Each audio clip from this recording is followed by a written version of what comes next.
We're cleaning this week, so we cleaned.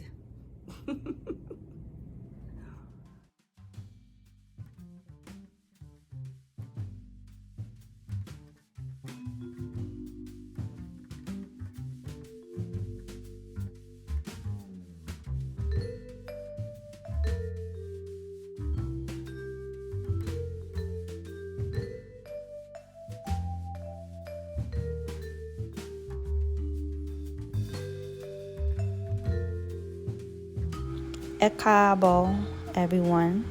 Please, no one roast me for the way I said Ekabo. I'm learning. I grew up in Harlem, in Manhattan, New York. In my neighborhood, there were no white people at all. I only saw white people when I went to school or to the hospital.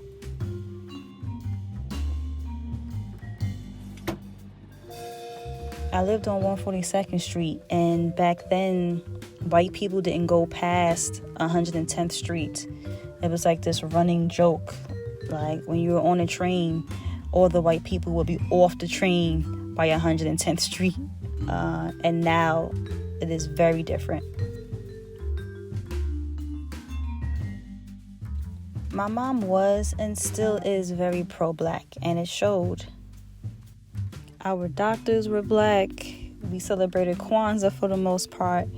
There were all these beautiful African figurines in the apartment. I loved it. I do not remember if I learned about slavery in school, but I do remember some of the first images I saw of Africa was of little kids, these sick, dark people with flies around them and big bellies and very tiny limbs. And that was Africa.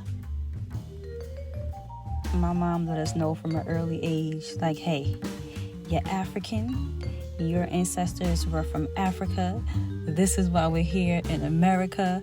Don't let anybody tell you that there's anything wrong with you because of the hair texture. You're beautiful. And so I grew up thinking, I have melanin, you can't tell me anything. I had a deep sense of pride. Like, these are my people in Africa, and look at how beautiful they are with this dark skin and these amazing bodies and these amazing features. Oh man, I was so happy to feel like I was a part of something, like part of a group of people. I felt great.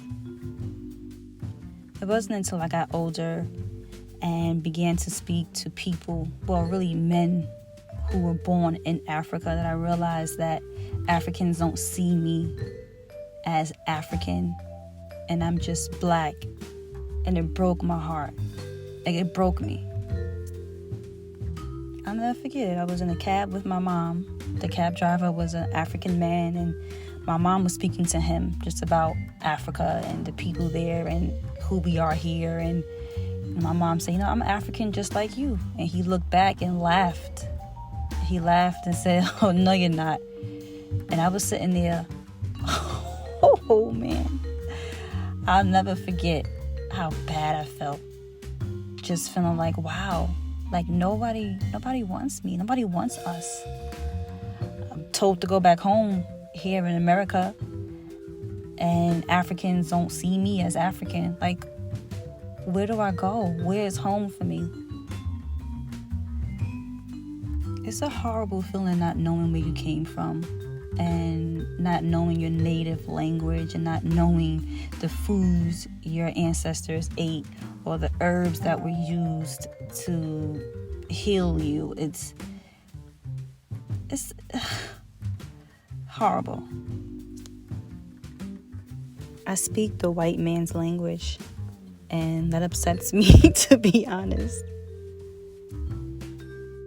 23andMe says I am 82.8% sub-Saharan African. Ow. I have some Ghana in me, Liberia, Sierra Leone, Senegal, Congo, Nigeria. I'm a mutt for sure, but I'm African. I remember years and years ago, I was at this restaurant with my sister and my mom, Senegalese restaurant on 116th Street. My mom was talking to the woman, the owner, about Africa and all this other stuff. And the woman looked at us and said, I could take y'all back with me. You want to go with me to Africa? And my sister and I instantly started crying. Like, oh, we want to go to Africa so bad. I was dating this guy years ago, and he went back home. I forgot where he was from. Guinea. He's from Guinea. I said, do me a favor and please just bring me back some soil, some of the dirt. And he was like, what? I said, yeah, just some of the soil. He said, all right. He came back with this little necklace and this purse, and I was so mad. I was like, oh, thank you. But I swear, all I wanted was just to be able to feel the soil from Africa. That's all I wanted. I cannot wait to go. I would trade in everything I have to be in Africa.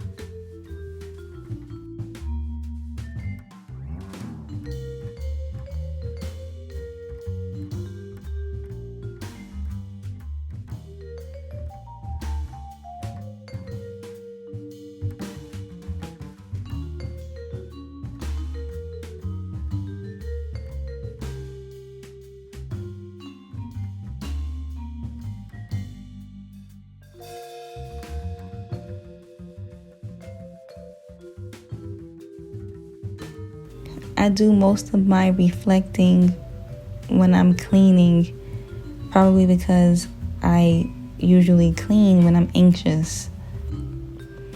I remember specifically at this moment right here thinking about how it would feel to clean my home. Living with my mom has been a privilege and such a pleasure and a learning experience, and I will not trade it for the world. At the same time, I wish that I had financial freedom and was able to own a home.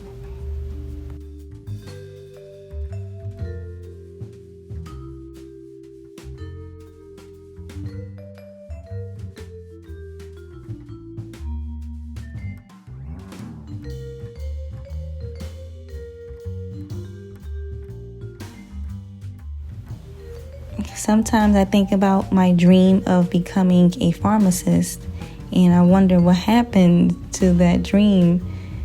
And I think about how my life would have been if I had focused on pharmacology and finished school. Like, where would I be right now? Those thoughts of what if do not last long, because even though I stress out often and even though I struggle, I always think about the Butterfly Effect, that movie, and I could imagine myself being in a situation where I'm not happy, I'm not fulfilled, and I am happy in my life. And that is something that I can't, I could never take for granted.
Success looks different for everyone, and my definition of success is happiness.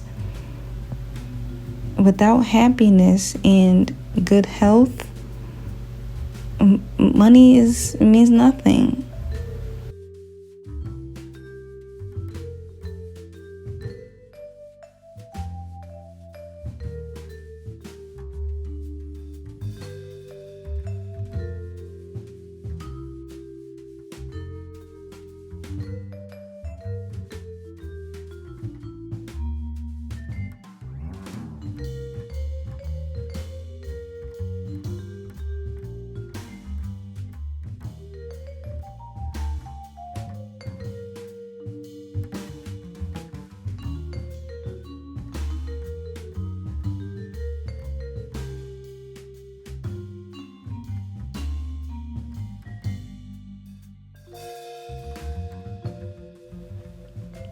Sure, I'm striving for financial freedom, but the happiness that I feel, I'm so grateful for it. And I meditate over it, and I thank the Most High for it every day, because things can be different.